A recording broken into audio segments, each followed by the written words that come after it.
जिंदगी में खुशियों और सफलताओं को लेकर आने के लिए यदि आप ब्रह्म मुहूर्त में उठने का निर्णय भी ले लेते हो, लेकिन आपके पास में सुबह के उस समय से जुड़ी हुई सही जानकारियां नहीं हैं और सही प्रकार से योजनाएं नहीं हैं, तो आप उस समय का उतना लाभ नहीं उठा सकते जितना कि आपको उठाना चाहिए। धीरे धीरे आपका वह रूटीन टूटने लगता है। वास्तव में आपका भविष्य बेहतर तब होगा जब आपका आज बेहतर हो, और आज बेहतर तब होगा जब आज की शुरुआत बेहतर हो।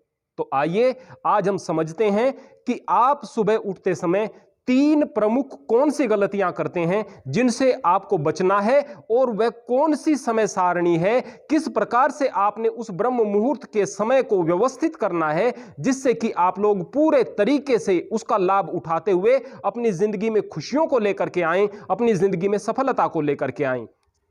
पहली गलती, आप रात्रि में अलार्म लगाते हैं कि सुबह 4:10 पर हमें उठ जाना है।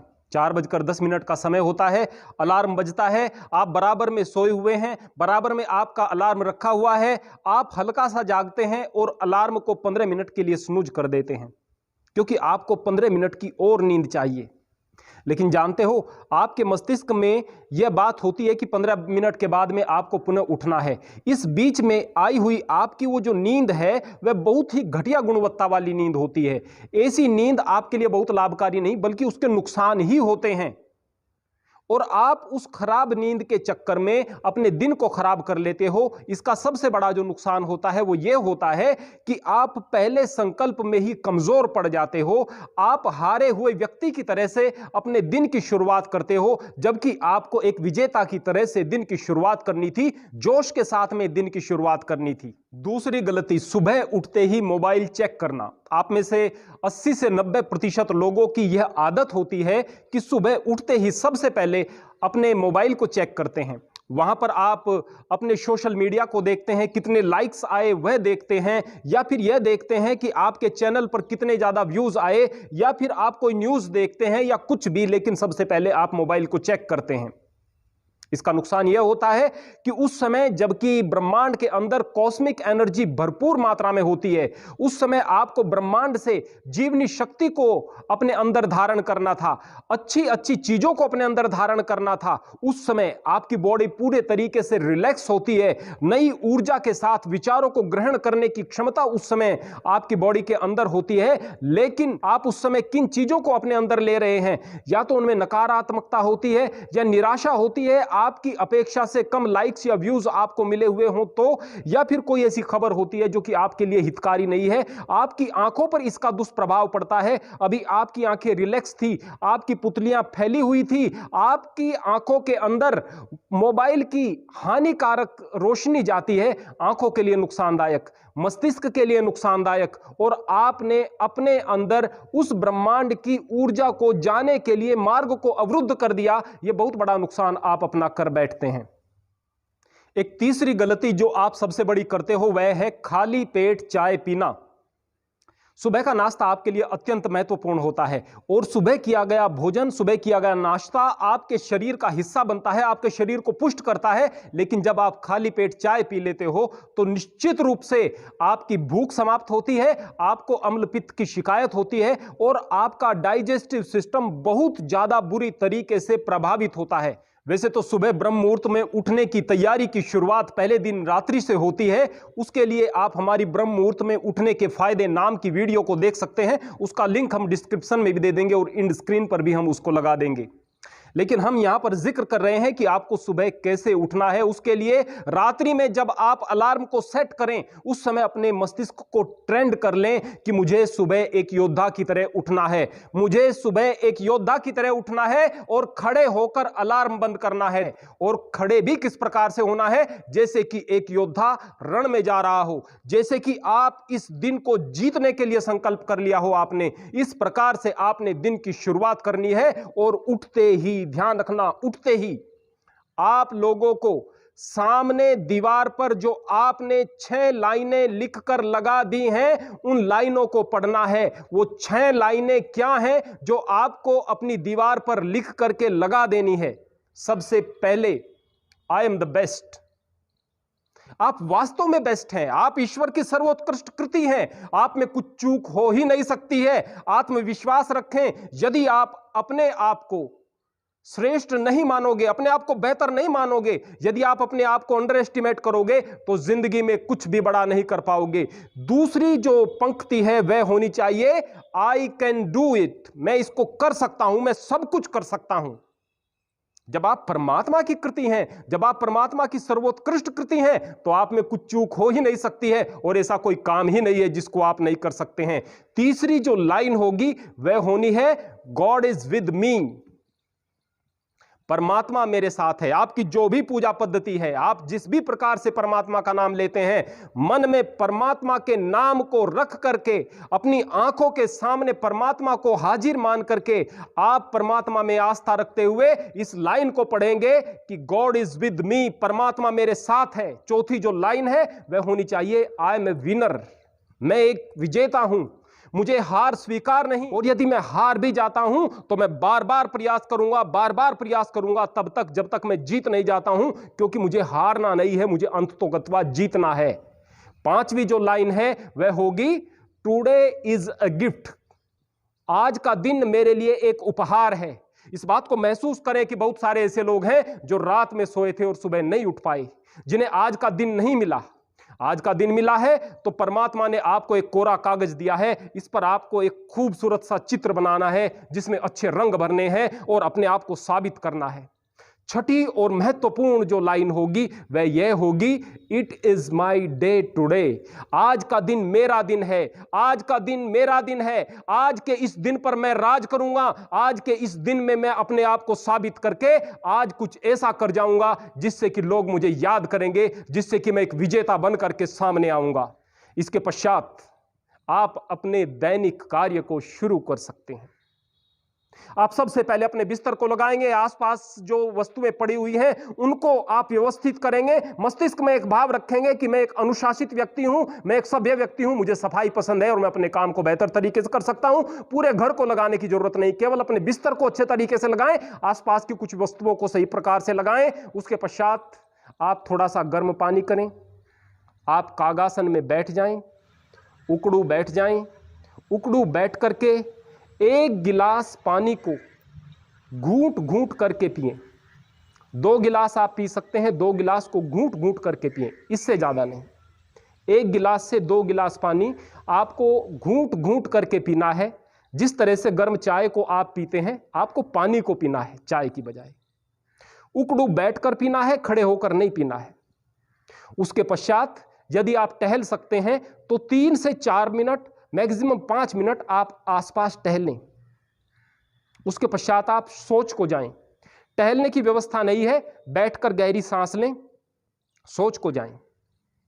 सोच से आने के पश्चात आप ब्रश करें, स्नान करें। स्नान करके आप अच्छे प्रकार से ढीले ढाले वस्त्र पहन करके खुली हवा में, जितना भी हो सके खुली हवा में बैठ करके गहरी सांस लेने का प्रयास करें। सांस अंदर लें, सांस बाहर छोड़ें, सांस अंदर लें, सांस बाहर छोड़ें, गहरी सांस अंदर लें, गहरी सांस बाहर छोड़ें।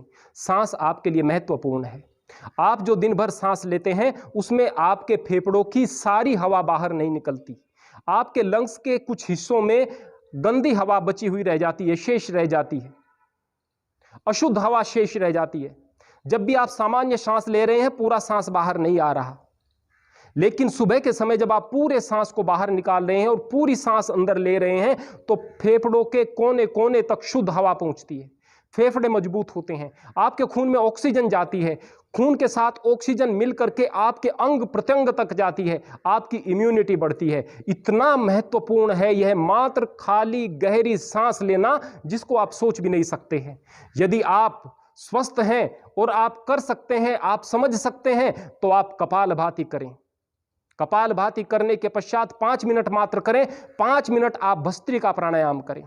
भस्त्रिका प्राणायाम 5 मिनट करने के पश्चात आप अनुलोम विलोम 5 मिनट करें। धीरे धीरे आप इनके समय को बढ़ा सकते हैं। अगर आप इन 3 प्राणायाम को नहीं कर सकते तो आप खाली गहरी सांस भी बैठ करके लेंगे तो निश्चित रूप से यह आपके लिए अत्यंत लाभकारी है। आप ऐसे समझ सकते हैं कि आप एक मटके से यदि प्रतिदिन पानी पी रहे हैं, 1 गिलास पानी पिया, 1 गिलास उसमें डाल दिया, 1 गिलास पिया, 1 गिलास डाल दिया, तो जो बाकी का शेष पानी है वो सड़ जाएगा। आप भले ही दिन में 1 गिलास गिलास पी रहे हैं, 2 गिलास पी रहे हैं, लेकिन सुबह के समय यदि मटके को खाली करके ताजे पानी से भर लेंगे तो वो पानी अच्छा रहेगा, सड़ेगा नहीं। तो ये आपके लिए अत्यंत महत्वपूर्ण है। जब आप इस प्रकार से अनुलोम विलोम इत्यादि कर चुके हों, उसके पश्चात शांत होकर के एक आसन पर बैठ जाएं। जो भी जिसकी आस्था हो, जो जिस भी प्रकार से अपने परमात्मा को याद करता हो, जिस भी नाम से उस परम सत्ता को पुकारता हो, उसी अपनी आस्था के अनुसार पहले उसकी स्तुति करे, फिर उससे प्रार्थना करे, फिर उपासना करे। स्तुति का मतलब होता है प्रशंसा। परमात्मा से कहें, हे परमपिता परमात्मा, आप महान हैं, आपकी शक्ति महान है। आपने हमारे जन्म होने से पहले हमारी जरूरत की सारी चीजें दुनिया में रख दी थी। कदम कदम पर साथ देने के लिए कभी माँ बाप तो कभी मित्र, कभी पत्नी और कभी दूसरे रिश्ते दिए। एक अच्छी सामाजिक व्यवस्था दी, सांस लेने के लिए हवा दी, पीने के लिए पानी दिया, खाने के लिए भोजन दिया। आपकी कृपा है, आपकी दया है मेरे परमपिता परमात्मा। ये आपकी दया ही है जिसके कारण मेरा जीवन चल रहा है, ये आपकी दया ही है जिसके कारण मैं मनुष्य हूँ। इस प्रकार आप परमात्मा की स्तुति करें। जब आप उसकी स्तुति करेंगे तो उससे आपका प्रेम बढ़ेगा। फिर प्रार्थना करनी है। प्रार्थना आप जैसे अपने पिता से करते हैं, अपनी माँ से करते आए हैं, वह पिता भी है, वह माँ भी है। आप उससे मांगने के हकदार हैं। आप उससे मांगें कि हे परमात्मा मुझे ताकत दे कि मैं अपने संकल्पों पर आगे बढ़ सकूं। हे परमात्मा मुझे शक्ति दे कि मैं दृढ़ विश्वास के साथ में आगे बढ़ सकूं। उसके पश्चात आप उपासना करें। उपासना अर्थात परमात्मा के समीप जाएं। आप परमात्मा से कहें, मेरे परमपिता, मेरे परमात्मा, आपकी छत्र छाया में मैं रहना चाहता हूं। आप हर वक्त मेरे साथ में रहें, आपका आशीर्वाद मेरे साथ में रहे। आपको मैं अपने हृदय में महसूस करता हुआ अपनी जिंदगी में सफलता की ओर बढ़ूं। इस प्रकार के भाव रखते हुए शांति के साथ बैठ करके आप परमात्मा से जुड़ने का प्रयास करें। जब आपकी स्तुति, प्रार्थना, उपासना का यह क्रम पूरा हो जाए, उसके पश्चात आप व्यायाम करें। व्यायाम के लिए यदि आप युवा हैं तो आप डंबल भी उठाएं, आप वेट भी उठाएं, आप किसी भी प्रकार का भारी व्यायाम करें, आपके लिए बेहतर है। लेकिन सबसे बेहतर रहेगा कि आप दंड बैठक जरूर लगाएं। और अगर आप वेट के साथ एक्सरसाइज कर रहे हैं तो भी आप दंड बैठक जरूर लगाएं। दंड बैठक आपने लगाई, भारी व्यायाम आपने किया, अब नंबर आया स्वाध्याय का। यदि आप विद्यार्थी हैं तो आप बैठ करके अपने पाठ्यक्रम की पुस्तकों को पढ़ें और याद करने का प्रयास करें। आप आश्चर्यजनक तरीके से पाएंगे कि आपकी कई गुना स्मृति बढ़ चुकी होगी। आप अच्छे तरीके से चीजों को समझ पा रहे होंगे। यदि आप विद्यार्थी नहीं हैं तो भी आप अपने स्तर को ऊंचा उठाने के लिए धर्मशास्त्रों का और बड़े बड़े अच्छे लेखकों के द्वारा लिखे गए साहित्य का अध्ययन करें। अपनी जिंदगी में सुधार लेकर आने का प्रयास करें। स्वाध्याय आदि से निवृत्त होकर के आप नाश्ते की तरफ बढ़ें। नाश्ता आप अच्छा ही करें, पेट भर के करें। सुबह के समय नाश्ते में आप कुछ भी कर सकते हैं, कोई भी भोजन ले सकते हैं, बस तली हुई चीजें कम से कम हो ऐसा प्रयास करें। कोई भी चीजें ले सकते हैं। दलिया आपके लिए बहुत बेहतर रहेगा। सूजी का हलवा या साबूदाने की खीर आपके लिए बहुत बेहतर रहती है। रात को आपने चने को भिगोया, सुबह उसको उबाला नमक डाल करके, उसमें थोड़ी सी हरी मिर्च डाली, बाकी उसमें नींबू डाल दिया। उसका भी यदि आप सेवन करेंगे तो आपके लिए बहुत अच्छा है। इसके अलावा आप कुछ भी खा सकते हैं। सुबह पेट भर के खाएं, चबा कर खाएं, आपके शरीर का हिस्सा बनेगा और निश्चित रूप से आप एक स्वस्थ जीवन जिएंगे।